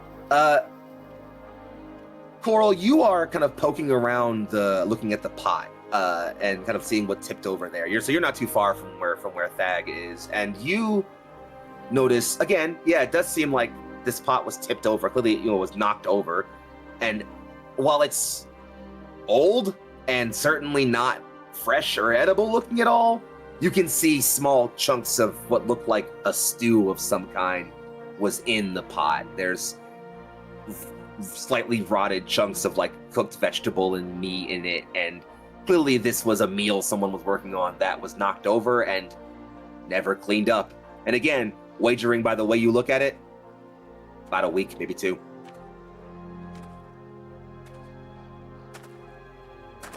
It's probably then that I think, as you're, so you're looking for that, and you're kind of seeing around it, you're noticing that, and that kind of looks a bit strange. I think the only other thing that strikes you as odd about the pot or about the camp overall is that, how do I phrase this? Give me a second. I'm trying to think about how I want to phrase this for you, because I think this is definitely noticeable with the roll you got. Oh, I'll give you this. It clearly looks... The camp looks disheveled, but not like... It doesn't look like there was It's not like everything's broken open and scattered everywhere. An animal didn't tear through this or something like that. It's just messy. Things are not very well organized. Again, the pot spilled over. You can see there's other things like glassware that looks shattered nearby the fire pit. And it just looks like there's clearly something made a bit of a mess here and nothing bothered to clean it up before whoever was in this place just kind of packed up and fucked off maybe, or clearly didn't pack up because All the shit's still here. And I think actually the last thing I'll give you is, speaking of shit being here, you do notice that there is a small little rack next to the flap of the tent that looks like it has, looks like it's clearly made for like weaponry. It was made to hold equipment and weaponry like that. The only things you see on it though are a fishing rod and a dagger. I'm gonna go over to Coral next real quick, because Coral, you're also outside. Sorry, not Coral. Corey. I'm gonna fucking... I've been good at not doing that for so many episodes, and I know it's gonna fuck it up eventually. Corey, you are kind of perusing the edge of the camp, looking for signs of what's happening and kind of what happened here, tracks and things like that. You can clearly see where, where someone was moving around to make this camp, where they kind of dug out their perimeter and where they were moved back and forth, things like that. The footprints are worn enough that they're hard for you to notice without really, really looking deep. In fact, probably, I don't know, probably about a week or two old, you would say, maybe? Yeah. Because, the thing I'm looking for is, does it look like they left on purpose and didn't come back? Or they, had to leave in a hurry in a way that's a danger happened? Well, that's the thing. And I think it's the way the tracks are clustered is... a 13, you said? Yeah, 13 for perception and a 7 for insight, so not great. Okay, so it's tough for you to call, but I think you could tell this. He's a week old. Yeah, the clustering of the tracks is wrong. The way the tracks are clustered around certain areas, one person put this camp together. This was one person's camp. Maybe two maximum. Maybe there were two people here. Yeah, one, maybe two people were here setting this up. But there are tracks all over this place that are all... if one person moved around this one camp nonstop for a week or two or for a month or however long, you'd see tracks of various states of weathering and fading and things like that. Mm-hmm. All the tracks that you can see around here look pretty evenly faded, and there's far too many for this to just be one person that was walking around the camp this much, unless it's one... Either one person was literally mad pacing nonstop, which seems weird, but I don't know, why would anybody do that? Or there were briefly more than one person here. But also, it clearly looks like stuff isn't broken down. There's not, divots in the earth of people, throwing weapons or anything like that. There's definitely not... Organized, not violent. Well, I think that it's tough to call that. I think that you can definitely get the sense that, because you would say it was organized, but everything was left. And from the state of what you're looking around the camp, even with the things the things left on the rack and the way the fire pit set up, it's not like they grabbed the essentials and then took off. They just fucked off, or they didn't fuck off. Yeah, Which... I don't need you to say if this is correct or not, but I think Corey's impression of this is they left to do something and didn't make it back. It seems like they were planning on coming back. They took other stuff, because the rack clearly has spaces for more stuff, right? It's not there's other things that are missing. Then yeah, that's his impression. But also, what's that knife look like? Does it look like a fancy knife? Is that a real cool fancy knife? It's not a real cool fancy knife, no, but it's a nice knife. It similarly is, funnily enough, it's almost like its hilt is kind of sculpted in that similar symbol I described at Thag, of that 3-pointed leaf, and with the middle leaf kind of almost resting alongside the blade. It's a pretty short dagger and looks like it's, decently crafted. You would wager probably some sort of, standard symbol of office. Maybe most scouts tend to carry something like this. I'm gonna take that knife. Sure. I'm gonna take that knife. It's yours. Yeah. But I think actually, it's great. Katya and Adlo, what'd you get for your rolls? I got... You mean the first one? Yes. 4. You got a 4, but Adlo got something much better. I got a 22. Oh, man. Ooh, okay. A crit. Natural 20. So, Katya, you take off into the tent, one to scurry. Adlo, you head off not too far behind. And Coral, this is happening as Coral is coming around and like coming to grab the dagger. Both of you kind of head into the tent. Hey, Katya. Hey. How do you think you react to seeing a dead body? She probably screams. Ah! Coral, you hear Katya scream from inside the tent. Corey jumps like a good foot in the air. Literally. Yeah. Which for us is quite high. True. Shush, we're doing relative sizes here, otherwise this gets weird real fast. Yeah. A whole centimeter in the air. What do you want from me? And then runs into the tent. Centimeter. So, let's talk about what the two of you see inside the tent as Coral and as Corey follows in not too far after. Katya, you run into the tent, and it's open. Clearly, the flap is kind of half closed. You flip it over and see that there's a bedroll off to the side, tucked into one corner. There's clearly like a rucksack of some kind, like an open bag or carrying bag sack of some kind that's clearly been opened and rifled through, as there's some scattered crap all over the ground. A small water flask, some other scattered things. Looks like there's a half-eaten like fruit of some kind, maybe like an apple or something was bitten into a few times but was clearly left and is now very much rotted. And then you notice the body. They look to be Gerbine, kind of slumped over. In fact, their hand is not too far from the apple. You see they were probably eating it when things didn't go so well for them. And there is old, dried blood pooled around them.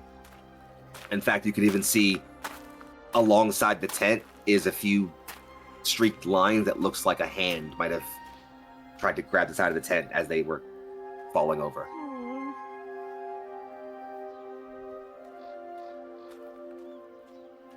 Adlo, you follow in not too far behind. I imagine picking up your pace the moment you hear Katya scream, and you see everything just described. Obviously, you see everything that was just described: the body, the rifled through bag, the bedroll.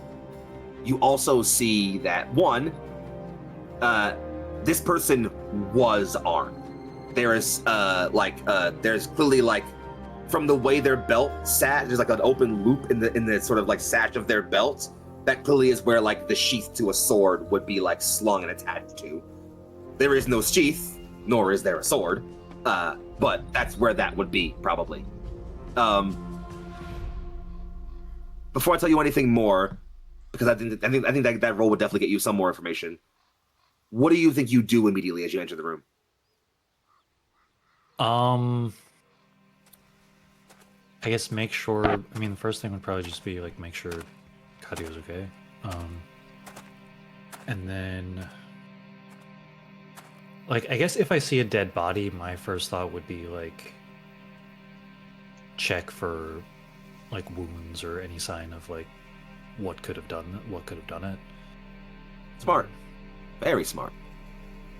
And with that 22, I'm not even going to make you roll like a medicine check or anything like that, because I don't think it's hard for you to tell.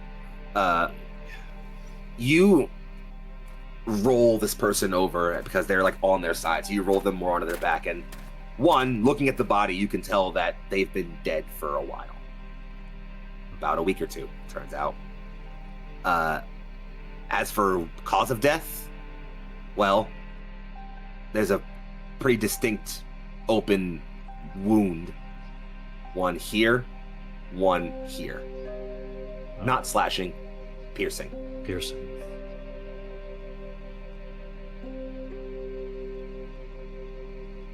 Does it look like it came from like a weapon or like say like an animal? Like a gun. A weapon. A gun. And not just any weapon. Okay. A gun. Yeah. In fact, you've patched some not too dissimilar wounds recently. Oh. Out of curiosity, something I think Adlo might have noticed. Are there holes in the tent? Oh yeah, that's a good question. There are. Well, the funny thing is, there's one hole in the tent. not too far from the person laying in the ground. Whoever took this person out was a pretty good shot. Is the entry wound the one on the neck, or is it the one on the side? Like, which is the entry? Oh, Which is they're two separate wounds. Oh, okay. Two separate shots. Okay. Does one Two of them separate not have shots a in neck? one hole. Shit. Oh no, they're like in Two separate separate- places. Like it's No, not one like hole in the tent. In the tent. Oh Oh. yeah, the one hole in the tent is well. That's the thing is the neck has an exit wound. Or actually, no. Sorry, no. Sorry. Neither has an exit wound. Actually, Wait. So I do think Corey, if he like enters and sees this and Atlas handling that, and he sees some of these details, would be all right. Where's blood pooling? well, Like on the pooling floor. is, yeah, it's pooling is tough to say because it's very old blood, obviously. But there's, large, rust red, patches of ground, kind of near where this person was laying. And I assume I didn't see any like around the camp. No, Then I have to assume, and Corey might even say gently, it's like, so he got shot from outside. The person walked in here and shot him again. Because otherwise there'd be two holes in the tent. Unless they shot him twice through the same hole, but it doesn't seem. It's in two very different parts of his body. I guess he got shot in the neck and he jumped up into the air, and then the guy shot through the same hole. It'd have to be a really good shot. speaking of, my other friends who are outside, you also heard Katya scream when running into the tent. Corey's gonna leave the tent. There's too many people there. Also, I just noticed Lucian has ears now. Yeah. I know, I still didn't get some. One of us. One of us. One The of cult grows. of you. The cult grows. This is just IRL Cult of the Lamb at this point. Oh god, you're so right. Well, Coral's gonna, I guess, head towards the tent. Maybe peek into the Probably will let flap. them know as they approach. Of like, yeah. How about you, Thagrius? I'm gonna say that he's actually. Is the contents of the journal interesting enough for him to be distracted by it?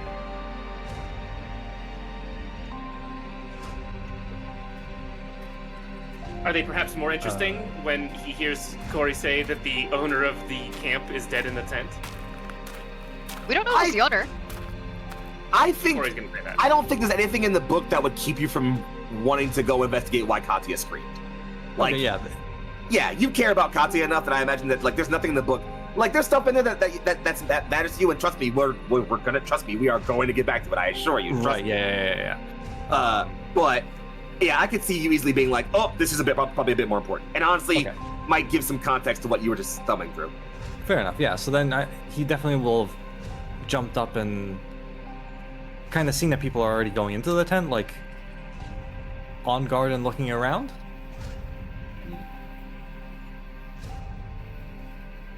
Seems like there's nobody around. There's no movement, no signs of motion or anybody threatening anybody. Then he'll just call out, "Everything all right in there?" There's a dead body in here. Just the one? Yeah. Why?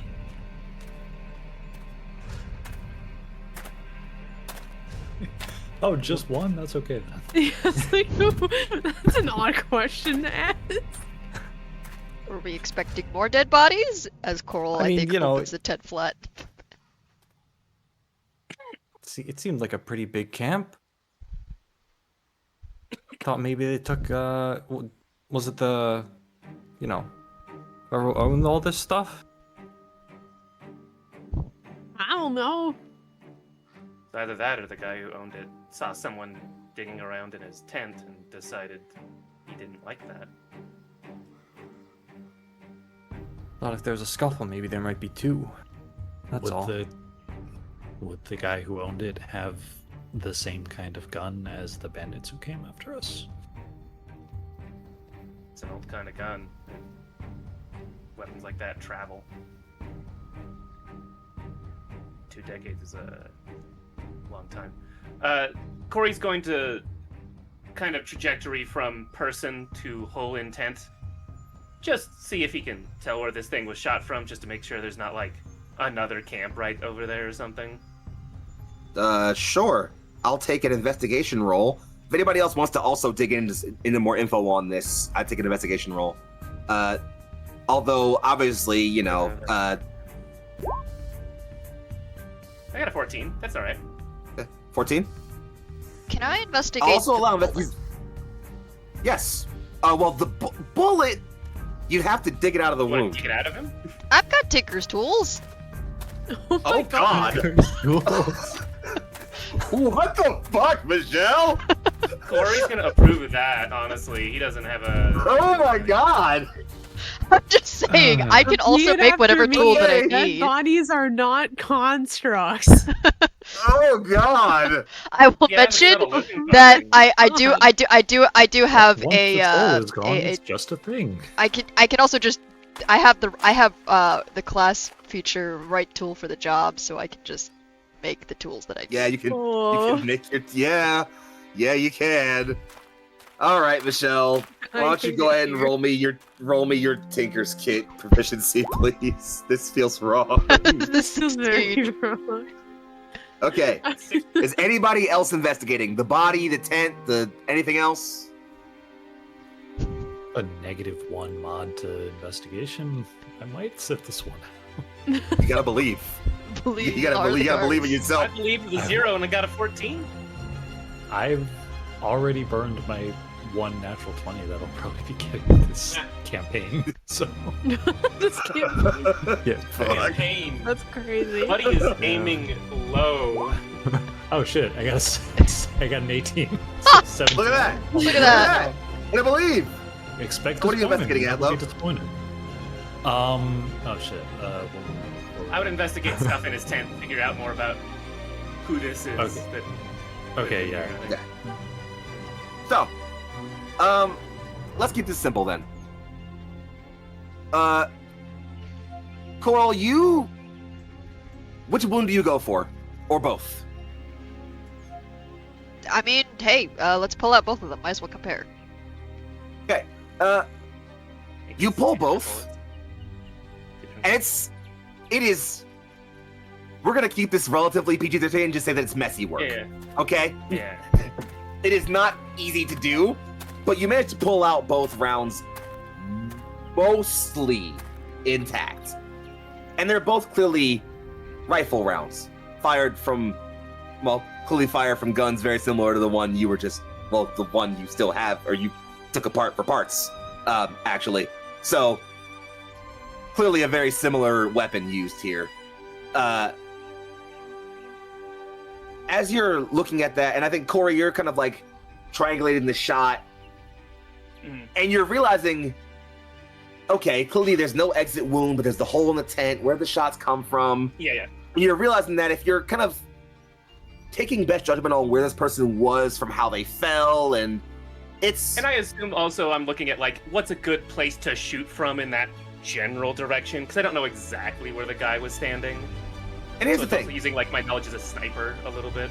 So there's not really any, like, hill or, like, places you could get a good, like, elevation terrain from. There's trees around, obviously. There's, like, trees, yeah. Trees, things like... There are trees around, definitely, that could have been used here, but this was probably done from not too far outside the camp. And from, you can line it up. There's no other camp or anything like that. But...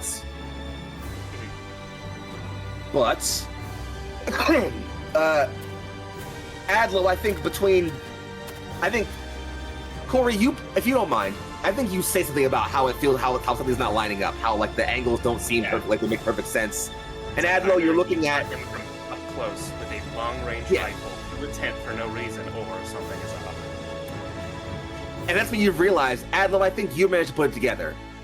The two holes in your person, in your dead body here, and the hole in the tent all make sense, not because they were probably fired in succession to this guy. Someone didn't shoot him and then come up and shoot him again, and then also shoot through the tent.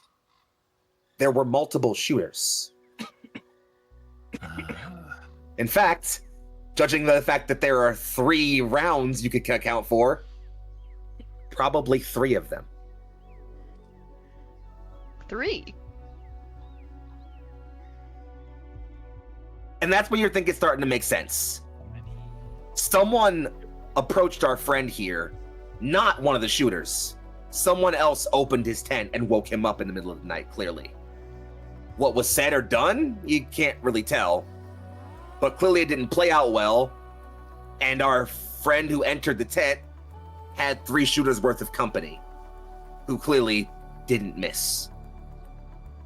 And come to think of it, you guys pretty recently fought a group of bandits who had some guys up front and 3 snipers.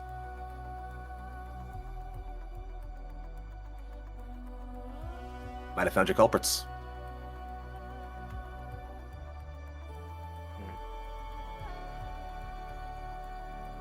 The other thing you find, and I think, in fact, this is how you get your answer, certainly, is that they are clutching something. As Adlo rolls them over, they clearly have something still rigor mortis clutched in their hand. The one opposite that was clearly holding the apple. It takes some effort to pry it open. Again, dead bodies tend to grip things a bit tightly. But it's clearly a pendant, like a necklace of some kind. Maybe it's a bit small for a necklace. Maybe it was wrapped around a wrist or something else like that. But it's mostly just raw metal, but there's gold outlaying the outline of the pendant. And in the middle of the pendant is, of course, the symbol of the Scouts League. So yeah, this was definitely this person's journal. This is the person who owned the camp. They were, well, a part of the Scout League. And, well, Bag, I think it's about time you do some reading, buddy. Yeah. So. Come on, resident scholar. I'm not gonna make you roll, don't worry. You don't need to roll to get info from literally reading through a book here. If I knew how to read. That's the other campaign. So, the book is clearly, again, a personal journal. And it has several entries going, you can kind of, do you think you start front to back or go from like the most recent and go backwards? Your call. I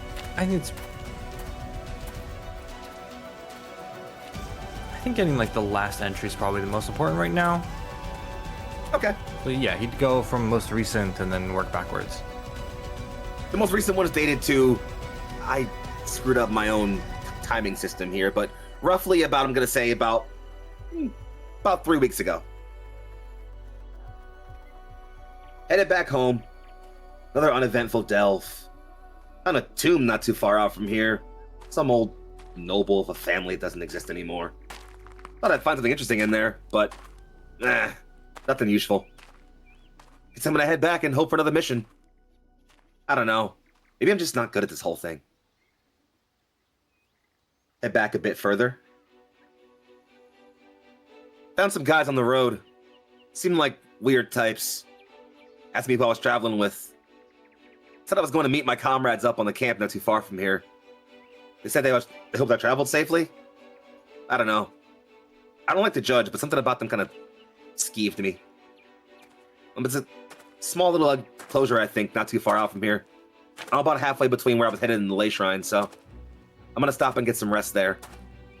And then we'll see what else we can find out there. Headed back a bit further. And a lot of it's just, again, traveling. Seems like they were on the road out from not too far from Narth, stopped there for provisions, lamented about not being able to be there for the Harvest Fire Festival, and then, heading out on the road from where they were. Said they were going to be traveling towards the East Ley Shrine, but clearly that wasn't their, goal. It was just to find something interesting out there in that area, because it's lesser explored part of the wood. But you get further back, and you get about roughly, I don't know, about 3 or 4 months back. All right. First delve, all on my own. This is a big deal. I've even got the knife now. If I don't screw this up, I could probably, start actually feeling like I belong here, God, I swear, if I don't end up finding anything, I'm gonna get laughed at so fucking hard. Never gonna hear the fucking end of it. I wonder if... Sorry, excuse me. I heard something about someone being out not too far between this Lay Shrine and Salzmit. On the way back, I may swing around that way. They say there's some kind of healer around. Magic's rare enough in these parts, so people spread stories everywhere, but... I mean, if someone can do that kind of magic around, I should at least go and learn about it. Write it down. We'll see what happens. And then it starts going a bit further back. You can see that they've clearly had this this journal for a while. So they start getting into like their graduation ceremonies, not graduation ceremony, but like becoming a full-fledged scout and like being sworn in, talking through some of their early training. And it kind of mostly just says, simple things like, and I think the last sort of first entry you see is Scouts League Training Day 1. Fell on my ass, but I don't think too many people laughed at me. Not too long, at least. I would have been embarrassed about it, but... I mean, she was there, so... I don't know. Damn, she's pretty. That's it.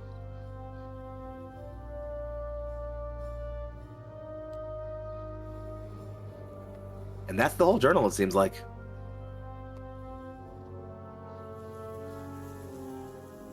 Are there any clues as to where exactly this scout was going? It seems like his plan was to head. He wanted to travel the road between the East Lay Shrine and Salzmit to kind of see about that healer. Mm-hmm. But his ultimate goal. Alicia, I want you to look at me.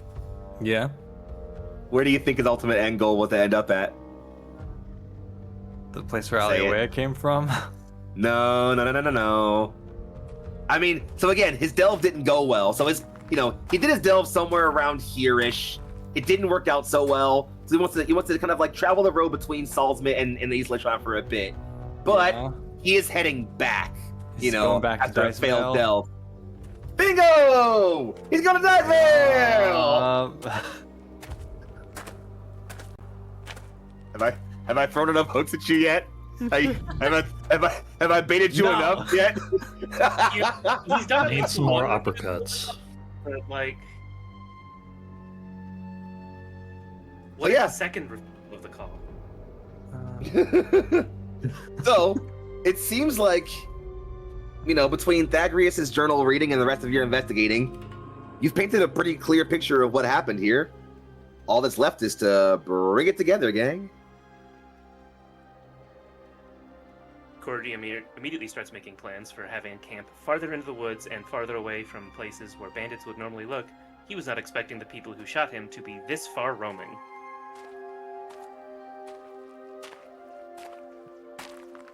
Or it's a very similar tactic, but still, that's too coincidence for him. He is not happy about that. Mm. I think he's gonna hold up the All you journal guys and see just is him hurt. say, "This was just some kid. Just some kind of new scout, looks like."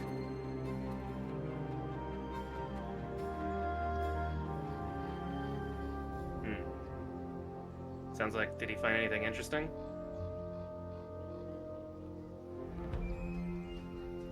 No, his new scout, had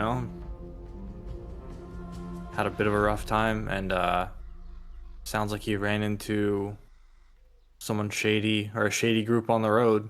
Wasn't careful enough.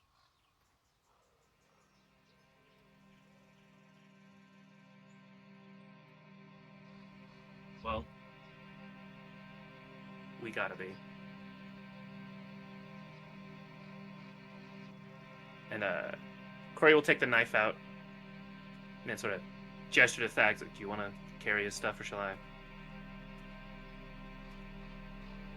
And I think there's like the Oh. unspoken thing, if Corey's aware of, you don't want to go to Drysville, but it sounds like we ought to take some of this stuff back at some point. Yeah, I'll hold on to it. And he'll kind of glance at Sylv and go, I guess gotta go to Diceville eventually. A perfidious lover, friend.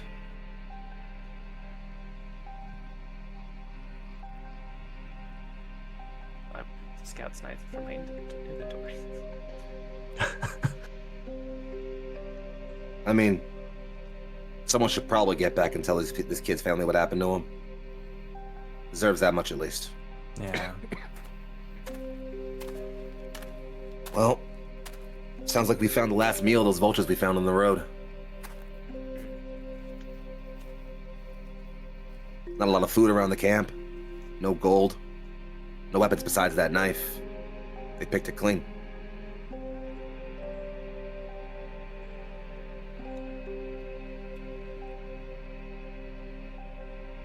At least in part, we can say he's been avenged.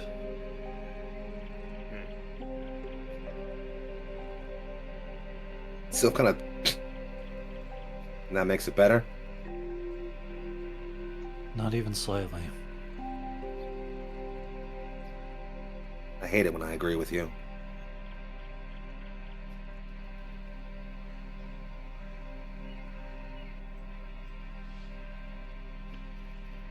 I think Corey will quietly go looking for a place to lay this guy to rest. Yeah. And I think that's a perfectly valid plan. You said you're quietly walking off? Are you saying anything to anybody? Yeah, he's not saying anything. Just, I don't think it'd be hard to get. Like, he's not heading into the woods. He's just sort of going around to, like, where is the ground softer? Probably around, like, a tree, but near the tree line. Yeah, absolutely. Yeah, and I think that's sort of a solid cue. Sylv kind of nods and just, let's put the kid to rest at least.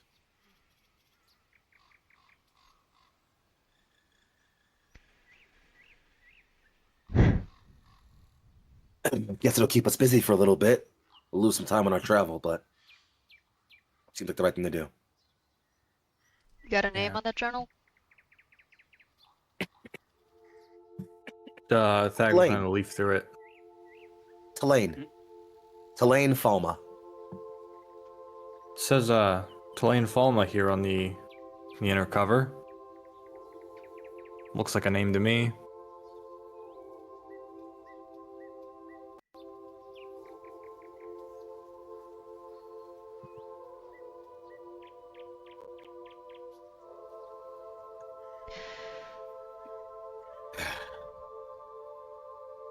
Well, guess least we can do is give him a headstone, huh?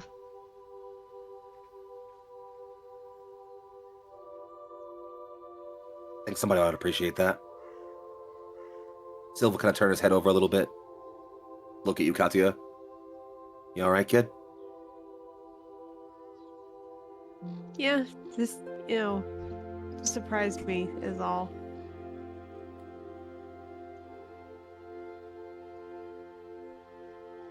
He'll kind of lean over and put a hand on your shoulder for a brief moment. The moment death stops worrying you is the moment it'll worry me. Okay.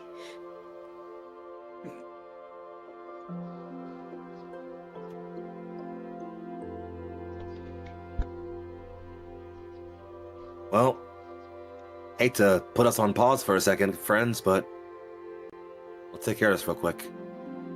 We can get moving along afterwards.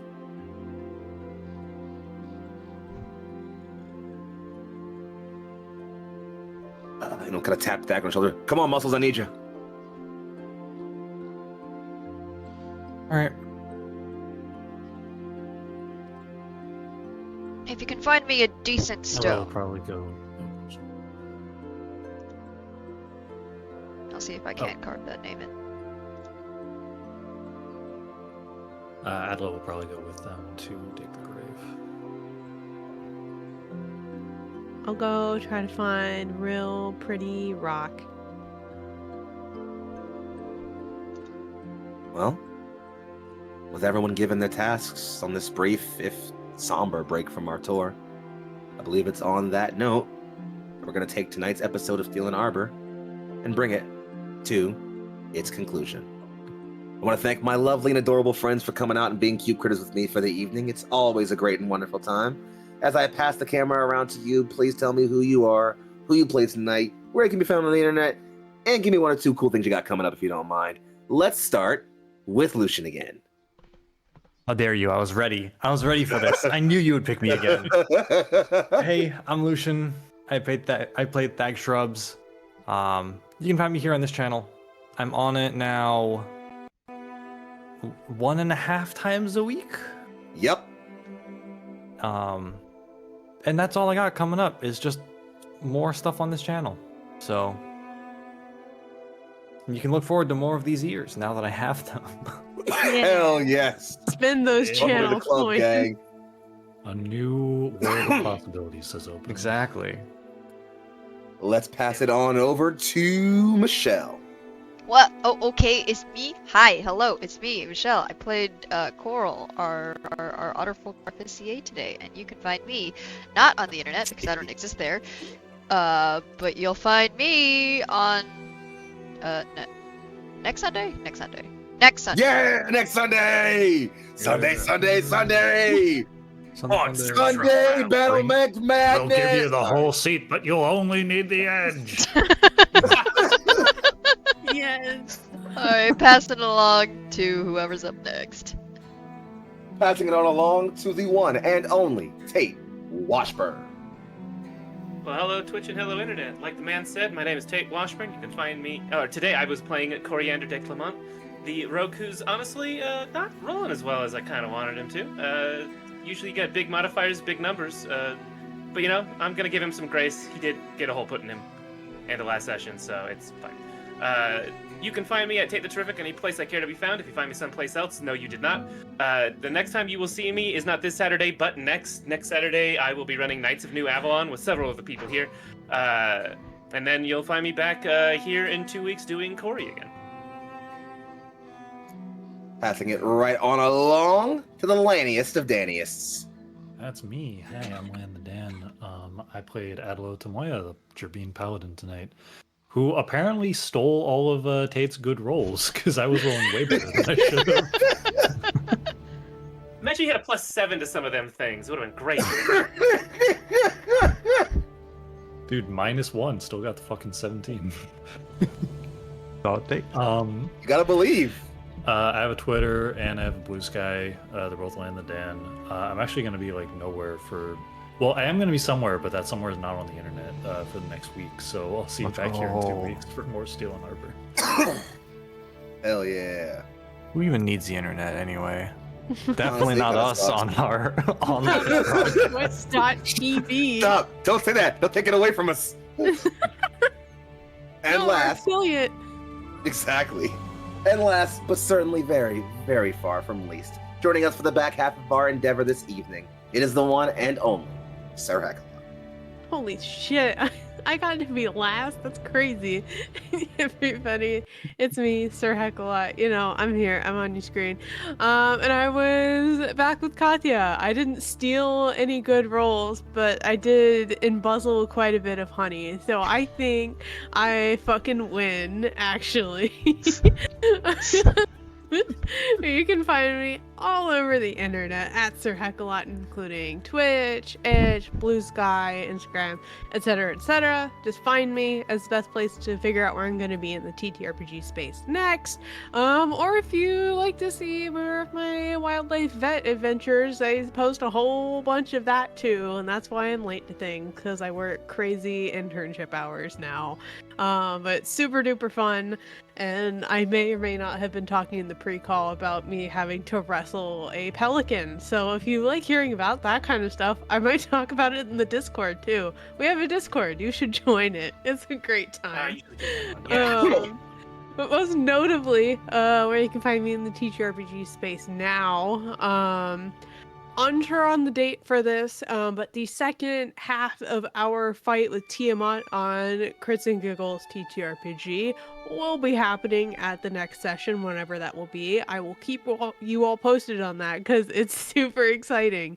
This is the end of a multi-year campaign, which is amazing to be level 20 and doing all of this. I love it. It's been great. It's the dream. It is the dream. It's crazy. Level 20 the We survived dream. multiple channels and Big game the we're here. dream.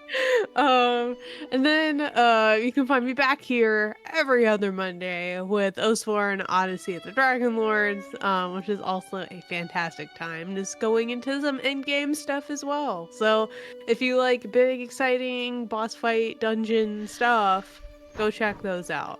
But yeah, no, that's me. Word. And friends, I'm happy to round us out here. I'm Young Foxy, aka Big Foxy, also known as your favorite Fox Philly's finest. I'm all over the internet at Young Foxy. It's YUNGFOXXI, occasionally a score in the middle of it, so if you can't find the other one.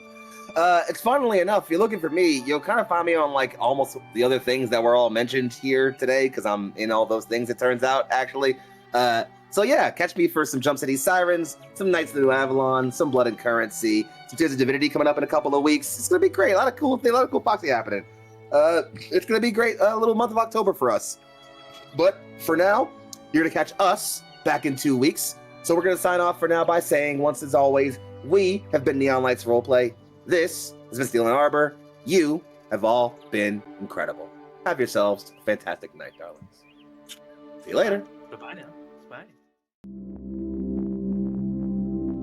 Thank you for watching tonight's episode of Steel and Arbor. If the story told by our cast resonated with you, consider joining our Neon Lights community. Find us on Twitch and YouTube, where you can find many other great tales woven by talented and diverse storytellers. Or on our Discord, where you'll find a community of like-minded punks discussing the latest developments in the stories told here. And of course, meet us back here in 2 weeks for the next installment of Steel